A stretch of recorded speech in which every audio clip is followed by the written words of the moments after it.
Hello, everyone. Welcome to MartechBrain, a NetCore initiative where we speak to some of the best brains in MarTech and digital and delve deep into one topic. My guest today is Neda Golshan, VP of Product at Digikala, Iran's largest e-commerce company. And her chosen topic for our conversation today is constructing an eComm Martech stack. So welcome to MartechBrain, Neda. Great to have you. Hi, Rajesh. Thank you. It's my pleasure to be with you today. So, Neda, you've had a lot of years as an experience in various organizations. You've also been an entrepreneur, and you've got a ringside view of Iran's market. And Digikala has an 80% market share and huge traffic, of course, on web and mobile. But it'll be good to talk a little about the Iran markets. Can you give our viewers and listeners an overview of the market in Iran, of the e-com and digital market in Iran? Yeah, sure. Just to begin, I want to also give you the overview is that Iran market have been seeing a lot of changes since around the year 2010 to up to now. In the recent 10 years, I can say a lot of things have been happening in the online businesses in Iranian market, from startups being get shaped, from investors coming in, and startup ecosystem actually getting shaped, from accelerators, from different angles that actually can help all these startups to grow. And this have been hugely impacted how the customer behave in Iranian online businesses. And Digikala started around 14 years ago. Though the main growth have been during this past 8-10 years, on year, quite a huge growth every year. And this also have been happening on other aspect of market as well as retailing have been got a huge change in customer behavior in terms of moving into online businesses, from food delivery, on-demand businesses. And now we can actually see it's not only e-commerces that are growing large, but also in terms of quick commerce, social commerce, and which are actually shaping different part of these markets and actually are attracting users and customers in different ways to these platforms. And for us as being e-commerce, which was focused mainly on retail in the beginning and then moved into marketplace. Now we're actually also making our steps into more of a quick commerce and looking also at social commerce in the longer term, which we believe gonna be the next marketing and which gonna grow massively in this area. And I can say Rajesh, the fact is that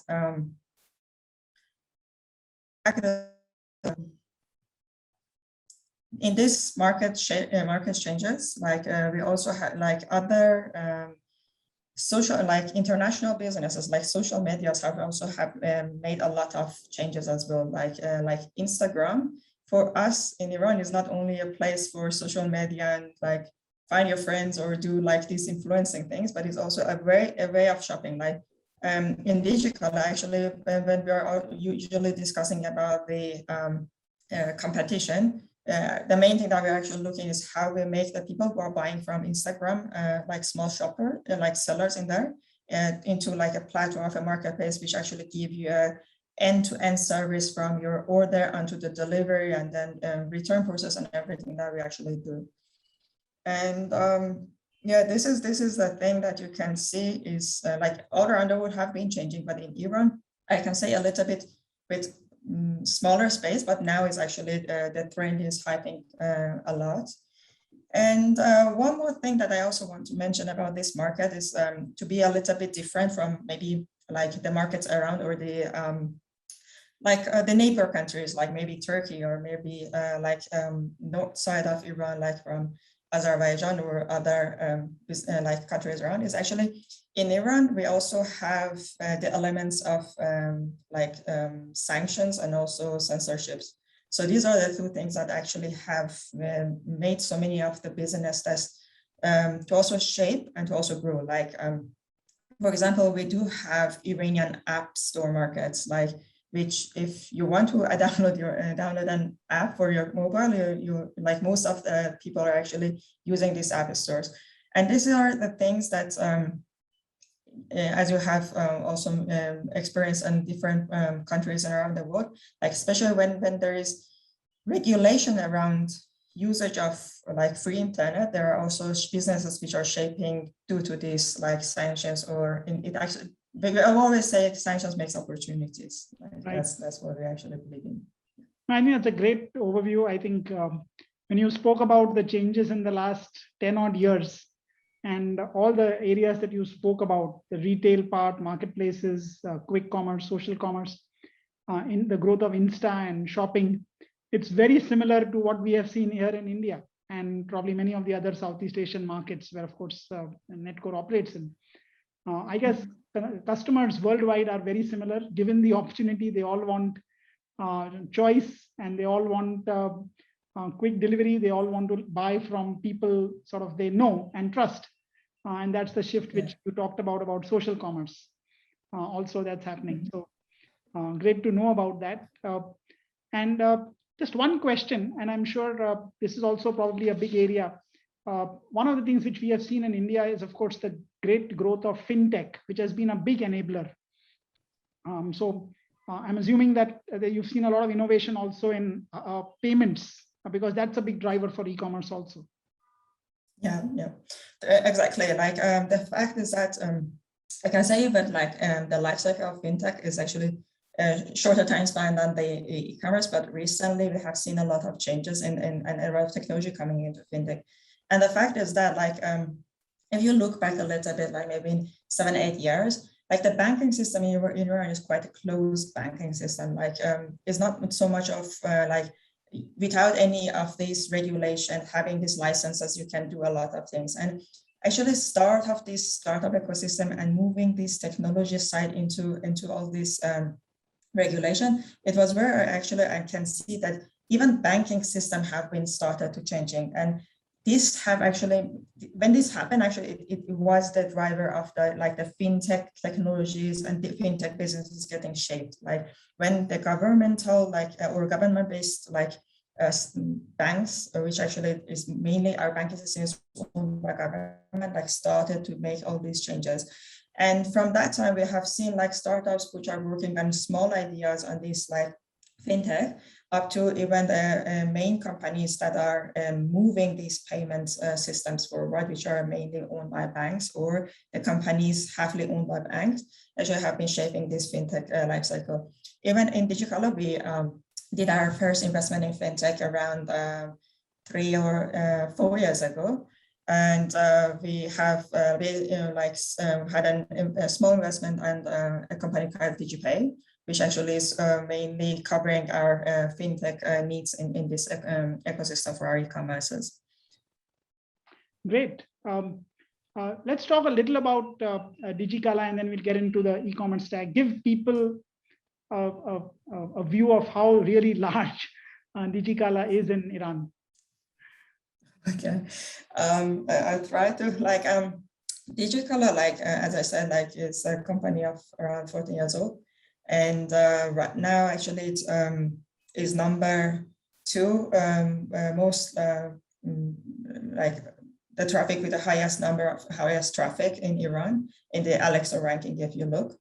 And so we are actually experiencing a lot of traffic on daily basis in Digikala, and owns like around 70 to 80% of the market share on e-commerce and marketplace platforms. In terms of the transactionals, which are logged in different reports and different statistics that we actually look on daily basis and monthly basis on them. And in terms of logistics, actually we deliver in all around the country. Even the smallest villages in the country, we actually have been delivered during all this time and also last year. And we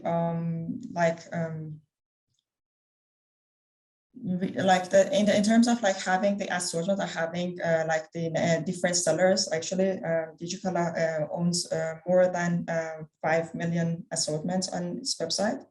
And we actually we got it actually from different sellers who are actually the main partners of us in this marketplace platform.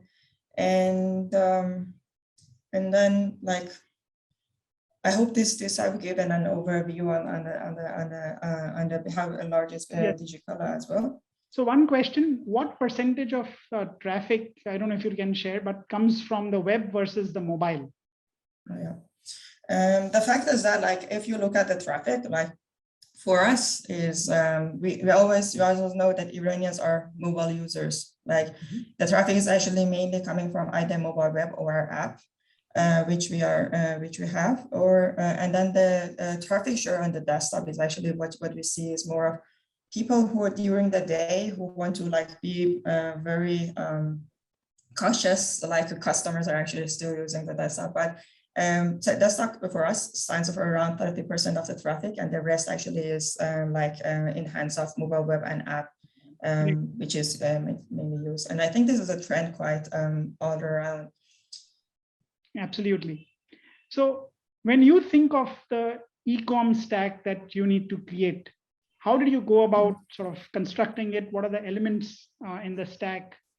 Let's talk through that, because when we look at the customer lifecycle, it's right from customer acquisition and then retention, and then of course the cross-sell that is there. How do you multi-monetize the customer through multiple transactions?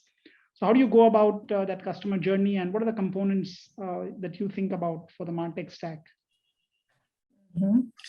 The fact is that like in general, as a marketplace, we actually are trying to attract the customers to from when they want to search for an object that they are thinking to buy, and then until they put an order. And we cover like different categories in Digikala, from our fresh categories, which is like more of FMCG products, up to like categories as of like home, lifestyle, or electronics and so on. And through this journey, actually, what we actually are trying to do is making sure that the customer easily finds it's like what he or she is looking for, and then being able to purchase it, and being able also to give a good SLA in terms of getting his order and so on. But this is mainly like general of the marketplace. On the other side, we also have our sellers who are actually keen to be to get their products getting promoted to the customers, or who are actually targeting different sectors of our customers for their products, and that is where actually we also like put the market in between, Martech in between, because that is where we actually are building different services and different products for our sellers, to be able to also being able to find the segment of the customers that they are looking for, and being able to like give or promote their products through these services.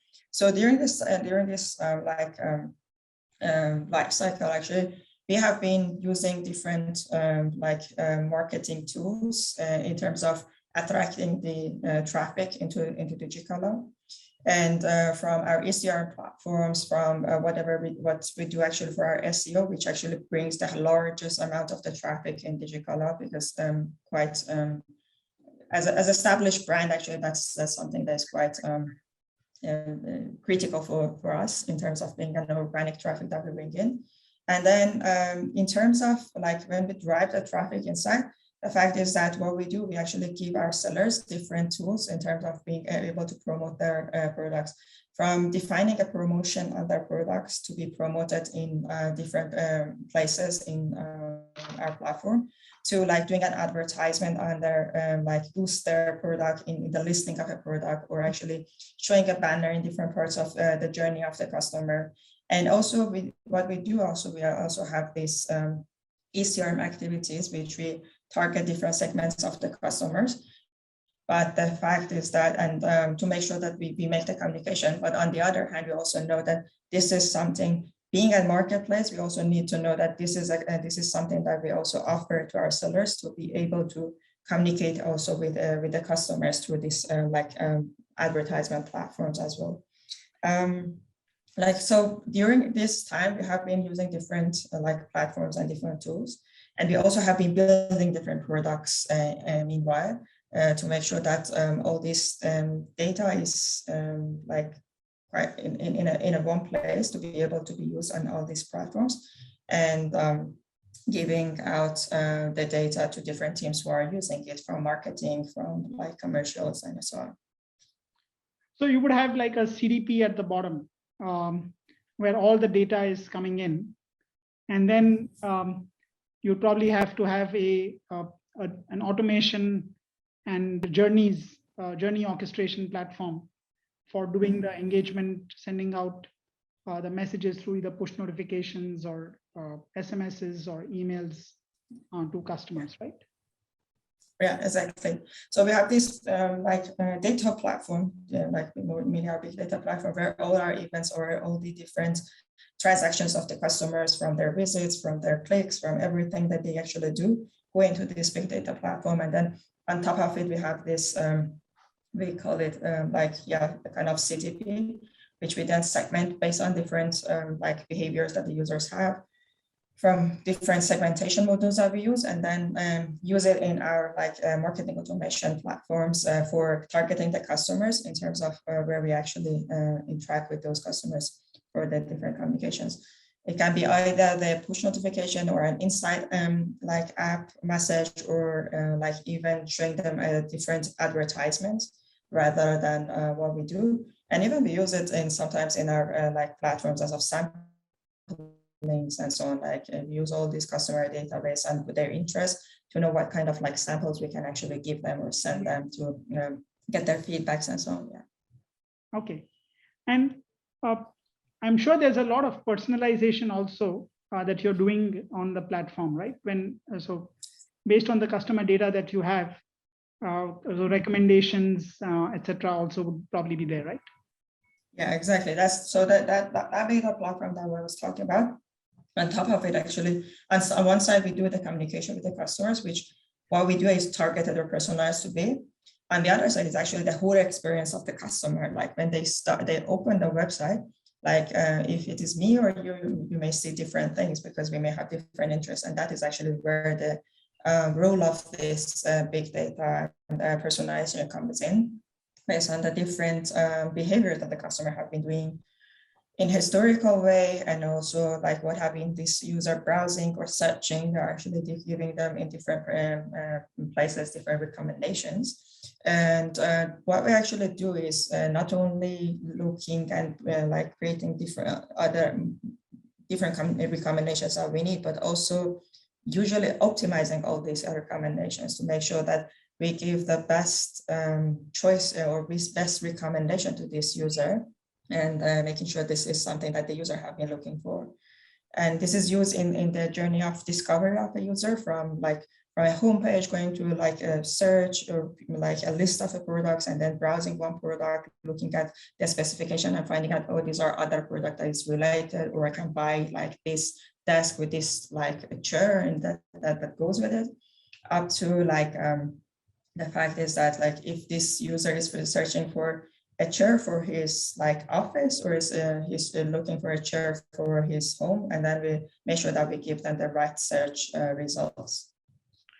So I'm sure one thing which, in fact, I've written about this quite extensively last year on my blog, was the fact that in e-commerce platforms, and in fact, most B2C businesses, we always find that there's a small percentage of customers, probably 15-20% customers, who account for probably, I think Sunil Gupta's book of Sunil Gupta of Harvard Business School, he said 20% customers account for 60% of revenue and almost 100 to 200% of profits, because if you factor in the acquisition and servicing costs of many of the customers, they actually can be negative. So is there something you're doing today to identify who the best customers are, and then giving them differentiated experiences?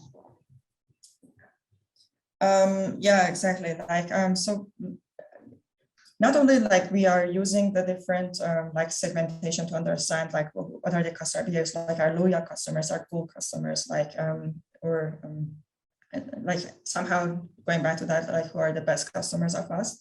But we also like created also services, which is like we launched our first subscription services, which we launched it mainly for our loyal customers as Digi Plus, and it is quite like relevant to what Amazon is doing on its Prime, like which is like these like kind of services that we provide in our Plus account actually is that the services that actually are more tailored to the people who are buying more from us, or actually are doing more like they have a higher what we call RFM from recency, from frequency, and the monetary actually what they actually is spending on the websites, they actually come from that segment of the customers.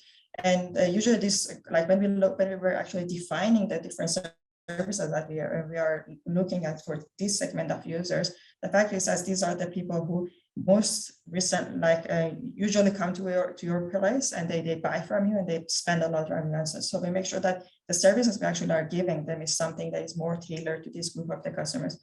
And what we do through the time is actually making sure the customers from different segments are moved into this segment, which are more of high valued customers for us. And making sure that the services that we can actually give them is also scalable at the same time, giving them being special to being like this sense of they're special customers for us as well. Like from packaging experience up to the like the promotion that they get, the cash and like the free gifts that they actually give, and also the cashbacks that we provide them, and different other like promotions that we do for them. So this was like a program of our Plus that we created for these customers. But on the other hand, we also the fact is that when we do different kind of the campaigns, one thing that actually is done through this campaign design is actually what segment of customers is actually being attracted for these campaigns. Is it like the churn users, or is it like the loyal customers, or is it like the about to churn, like, or about to become a loyal customer? So yeah.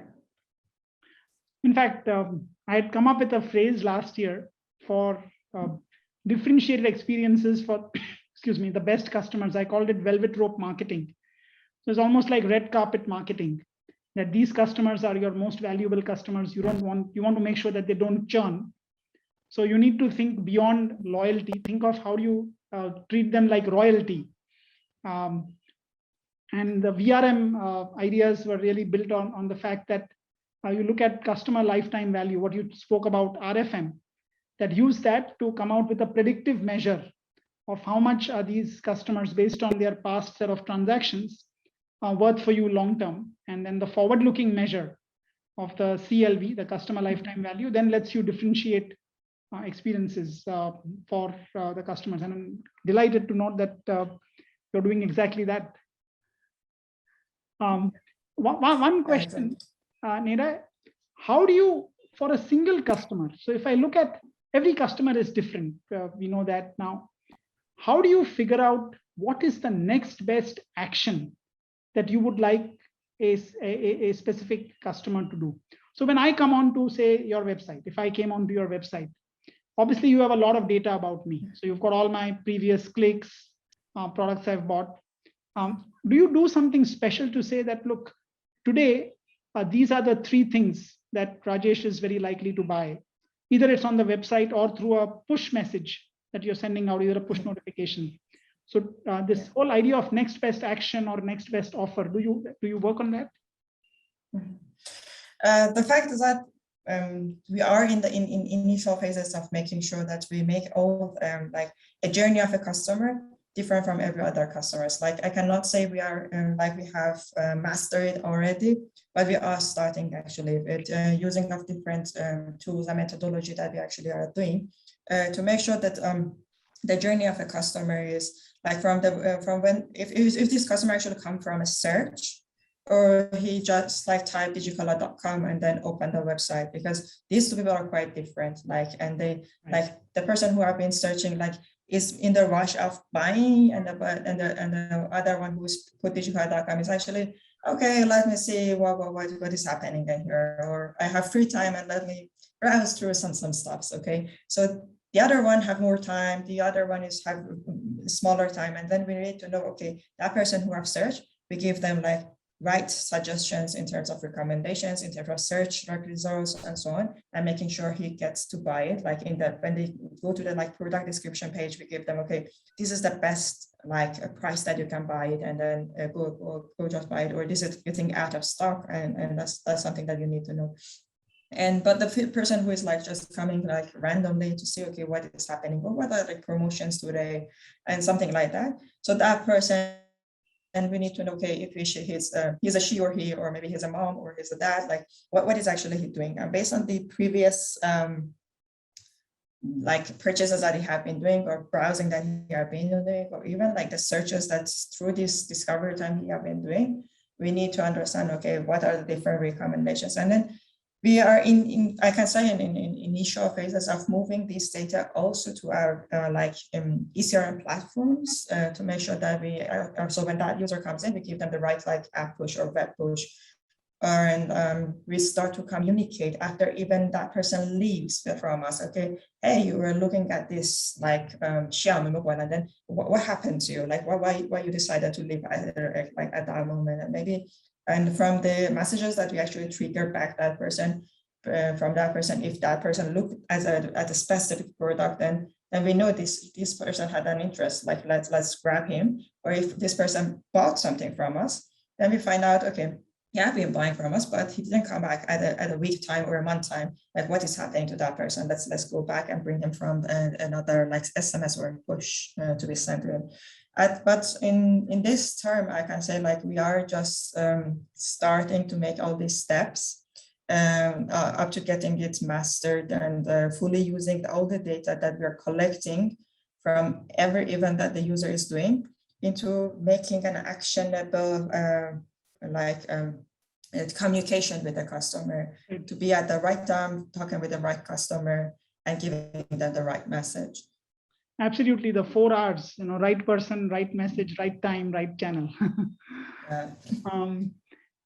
So as a marketer, I mean, you've built a very, as a product head, of course, you've built a very powerful Martech stack. If I were to ask you, what are the top 2 challenges that you have? What are the top 2 gaps that you see in probably the current solutions out there, or what you like to see going forward to create an even better experience for your customers? What do you think they would be?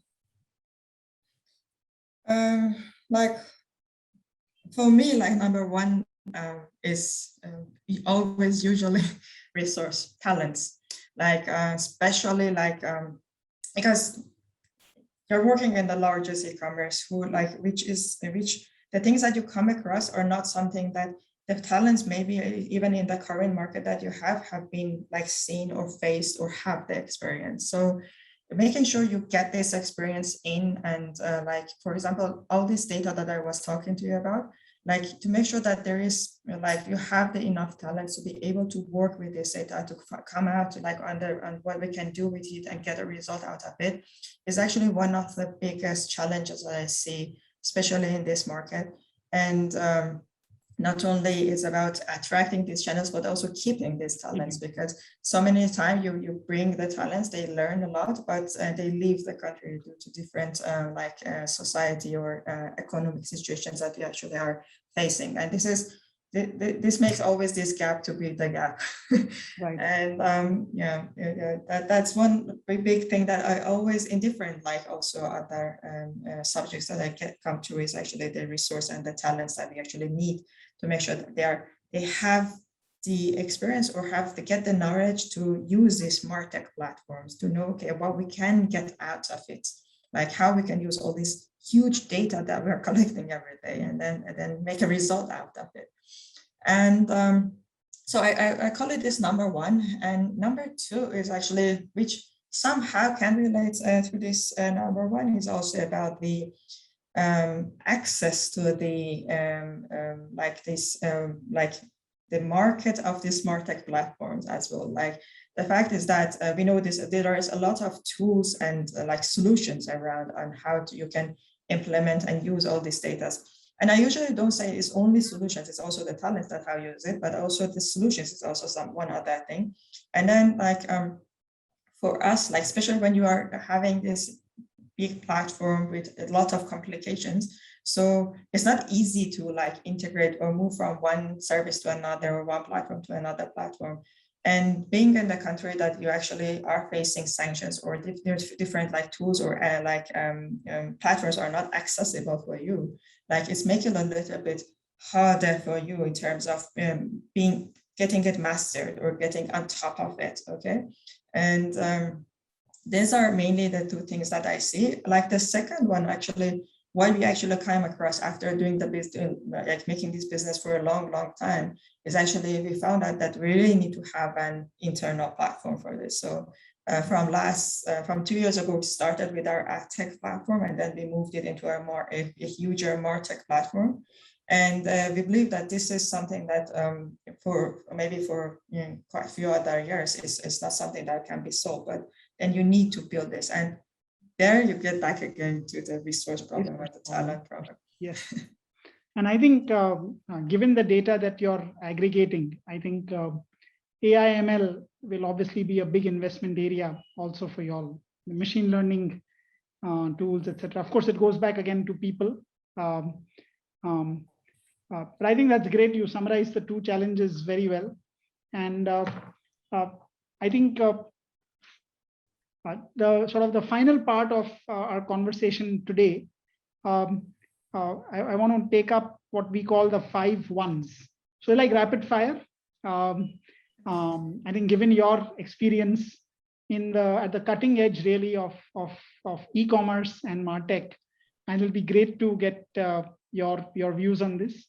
So what is one future trend or technology that excites you? Blockchain and crypto. Come again, please. Blockchain and cryptocurrencies. Like I think this is blockchain is like huge, I believe, and I really like that to see, like even it's not like it's not only like it's market only, but it's also effect on other markets. Like and the other thing is learning and studying the principle of this market and applying it to also the other markets. Like how is a blockchain e-commerce platform look like? Okay. Oh, wonderful. And, no, in fact, it's a great point. I think you're probably the first person in all these episodes who has said blockchain and the crypto as the most exciting thing, which is, I think, fantastic, because there's so much which can be done around it. I think there's a huge interest. Of course, you have seen in the coins and the tokens, but I think the applications of blockchain to business, I think it's still early days, and I'm sure you'll come up with a lot of interesting applications on that. One tech or trend that has disappointed you? Disappointed me. Quite a hard one. I don't like. I haven't been like thinking about a lot. Like what could have been disappointing.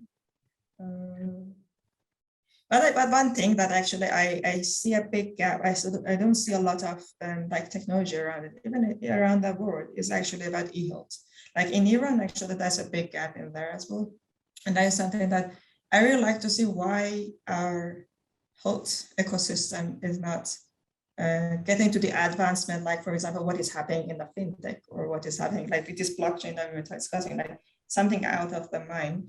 And that is something that even looking at the world trend, I'm sure like it's a lot of like things have been happening out there, but still I don't see like that routing that you're looking in the e-health. Okay. One good book recommendation that you would give to sort of people like you, especially product leaders globally and in the world?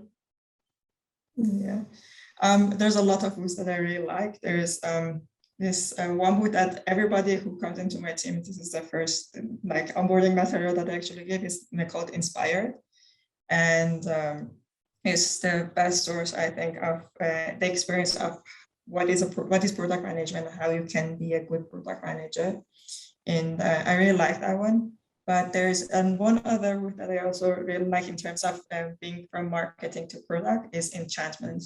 And like the first time I was an entrepreneur, when I read that book, and I was in very, very hard time of finding out how like building this small startup and making it, pushing it into the market. And it's really like delighted me of, hey, this is something that really need to get it. And then you get that gist of what you are doing and put it in the market. Yeah.